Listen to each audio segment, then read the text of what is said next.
ஆன்மீக நண்பர்கள் அனைவருக்கும் அன்பு கலந்த வணக்கங்கள். இன்றைக்கு நாங்கள் ஆன்மீகம் சம்மந்தமான பதிவில் பார்த்தீங்கன்னா, அனுமனை வழிபடுவதால் கிடைக்கும் பலன்கள் என்னன்னு சொல்லி பார்க்கலாம் வாங்க.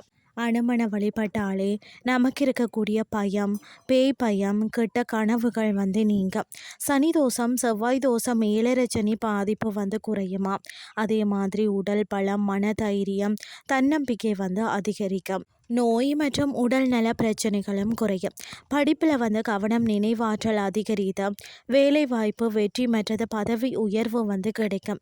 நடக்காத காரியங்கள் நடைபெறும். அது மட்டும் இல்லாமல் கோர்ட்டு வழக்குகள், கடன் பிரச்சனைகளும் தீரும். இப்போ வாங்க பூஜை எப்படி செய்கிறதுன்னு சொல்லி பார்க்கலாம். எப்போதுன்னு பார்த்தீங்கன்னா செவ்வாய் மற்றது சனிக்கிழமைகளில் 6 இருந்து 8 மணி வரை தினமும் செய்தாலும் மிகவும் சிறந்தது. தேவையான பொருட்கள் என்னன்னு சொல்லி பார்த்தீங்கன்னா அனுமன் படம், சிவப்பு பூக்கள் மற்றது சிந்தூர், அடுத்தது எள்ளெண்ணெய், வெற்றிலையும் வாழைப்பழமும், அடுத்தது வெள்ளம், கடலை, நெய் தீபம், அகர்பத்தி இதெல்லாம் வாங்கி கொள்ளுங்கள்.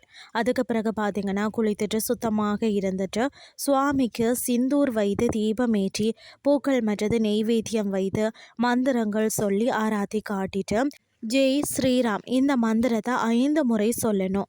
எத்தனை நாட்கள் செய்ய வேணும்னு சொல்லி பார்த்தீங்கன்னா சிறிய விருப்பங்களுக்கு 11 செவ்வாய்கள் அல்லது 11 சனிக்கிழமைகளில் செய்யலாம். பெரிய பிரச்சனை இருக்குது அப்படின்னு சொல்லி யோசிச்சிங்கன்னா 21 செவ்வாய்கள் அல்லது 41 நாட்கள் மண்டல தீட்சை, அடுத்தது கிரக தோஷங்களுக்கு 48 நாட்களும் தினமும் பூஜை செய்யணும். தீட்சை நாட்களில் பார்த்தீங்கன்னா அசைவம் மற்றது மதுபானம் தவிர்க்கணும். பீஜ மந்திரம் பார்த்தீங்கன்னு சொன்னால் ஓம் கம் ஹனுமதே நம தினமும் 108 முறை தைரியம் பெறணும்னு சொன்னால் இதை நீங்கள் சொல்லணும். ஹனுமான் காயத்ரி ஓம் ஆஞ்சநேயா வித்மகே வாயு புத்ராய தீமகி தன்னோ ஹனுமான் பிரசோதயா இதை 11 முறை சொல்லலாம். புத்திசாலித்தனம் மற்றது காரிய சித்திக்கு இது நல்ல பலன் கிடைக்கும்.